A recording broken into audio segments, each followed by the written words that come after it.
Welcome to Operations with Polynomials. First thing we're going to do is talk about what is a polynomial.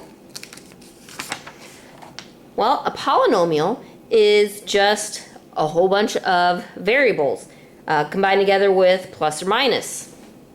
So we have certain names for them. First we have monomial, which is one term. So something, for example, like 2x squared would be a monomial. Next, a binomial has two terms. So if we add one onto this, 2x squared plus 1. There's one term here, there's one term there, so that's a binomial. Next we have trinomial, which would be three terms, so I could add another one onto here. 2x squared plus y plus 1. And that would be a trinomial because now we have one term, two terms, and three terms there. Next we need to talk about the degree of a polynomial. These are how we describe our polynomials. First by their number of terms, and then by the degree, which is the highest exponents or combined, that's supposed to be combined exponents. So if we're looking, here's our exponent, which would be 2, so our highest exponent there would be 2. So let's talk about a few of these. We want to find the degree and classify the polynomial here. So first thing, if we want to talk about degree, we look at our highest exponent. We have a 5 there, we have a 3 there. If you don't see an exponent, it's an understood 1. The highest one of those is 5, so it's degree 5.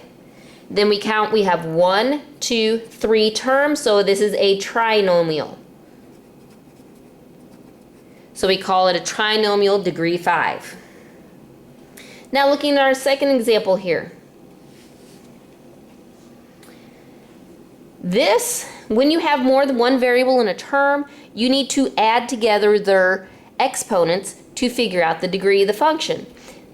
So if we look here, we got a 2 on the A, we had the understood 1 on the C, so this is a degree 3 on that one. On this term, A does not have an exponent, so it's at that understood 1, and we have an exponent of 5 on the C, so this would be degree 6. The largest one of those numbers is 6, so this is a degree 6. We have 1, 2 terms, so it's a binomial. So it's a binomial degree 6.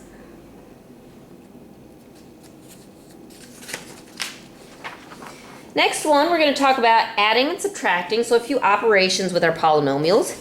Adding, you're just combining like terms. Subtracting, when you take a look at it, it's going to look like we have to distribute a negative, so do that first, and then combine all your like terms.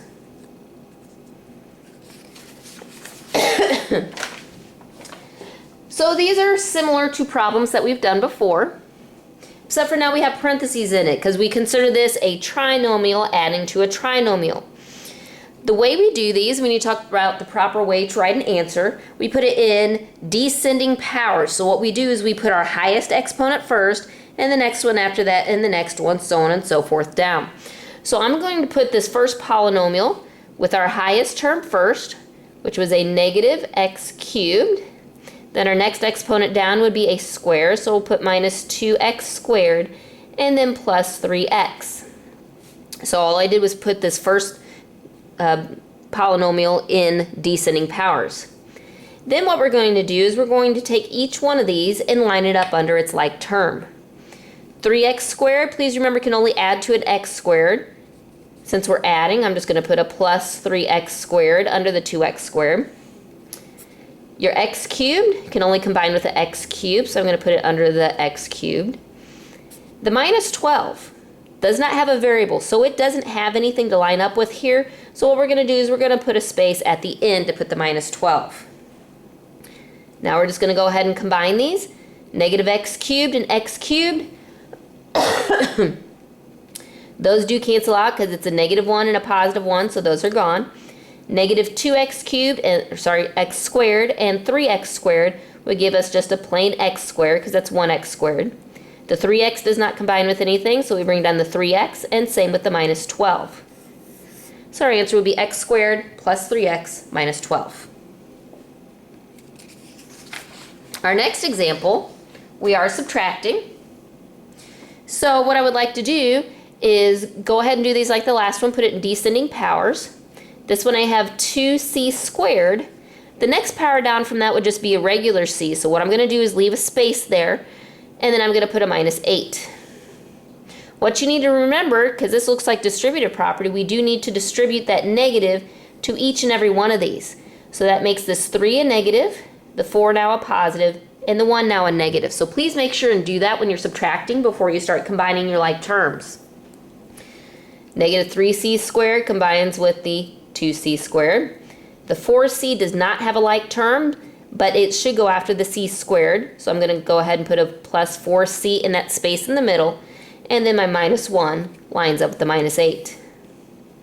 2c squared minus 3c squared would just give me a minus c squared, because again, you don't have to write the 1. 4c comes down. A negative 8 or a minus 8 and a negative 1 would give me a minus 9. And that's my answer. Next thing we're going to do is talk about multiplying. Multiplying, some of you may have learned FOIL when you're in Algebra 1. I like to use box method. What we do is we draw a box.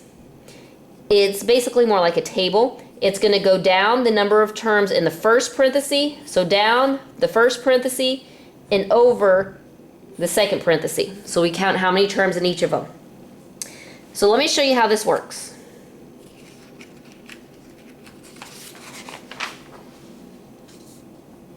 So what we're looking at here, I have one term out here because there is no first parenthesis. So what that means is I'm going to go one box down. My one term out here is 3x squared, so I'm going to put 3x squared outside of that box. I have 1, 2, 3, 4 terms on the inside. So I'm going to go 1, 2, 3, 4 terms going down. Each of these terms goes above each one of the boxes. So 2x cubed minus x squared plus 4x minus 3. So what we need to do from there is multiply.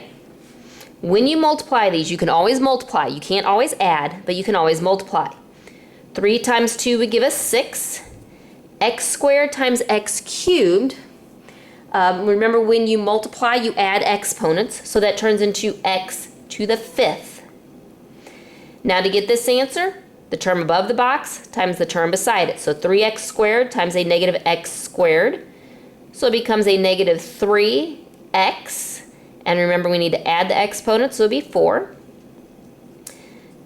The term above the box is 4x. Beside it's 3x squared. So 3 times 4 would be 12x. And remember, there's that understood 1 there, so I do 2 plus 1. So it would give me 2 or 12x cubed.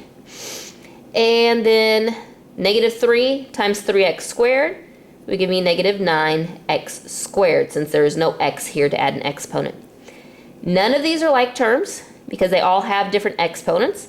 So my answer is 6x to the 5th minus 3x to the 4th plus 12x cubed minus 9x squared. Okay, let's go on to one. It's a little bit bigger. We have 4a plus 3 times a plus 2. First thing, we have 1, 2 terms in the first parenthesis. So I'm going to go 1, 2 down. My first term's 4a, so it goes in front of the first one. My second term's a positive 3, so I'm going to put a plus 3 there. Second parenthesis has 1, 2 terms in it, so I'm going to go 2 boxes across. My first term here is a, so I'll put an a there, and a plus 2. Now again, each one of these boxes represents an answer. So the term above it is a, the term beside this box is 4a. Remember those understood ones. So 4a times a will give you 4a squared. Then above this box is a 2, beside it is 4a. So 4a times 2 would give us 8a. The next term, 3 is beside it, a is above it, so 3 times a is just 3a. And then 3 times 2 would give us 6. What we need to look at here is like terms. You will always see like terms diagonal from each other. And what I want you to notice is where these lines connect in the middle looks like a plus sign. So what that means is we're going to add those. Our answers will still go in descending powers. So my highest exponent is 4a squared, so that goes first. My next one is my like terms, 3a plus 8a. Remember, when you add, you do not change exponents, so that just turns into 11a. And then the last thing we have is a plus 6. And that's my final answer on that.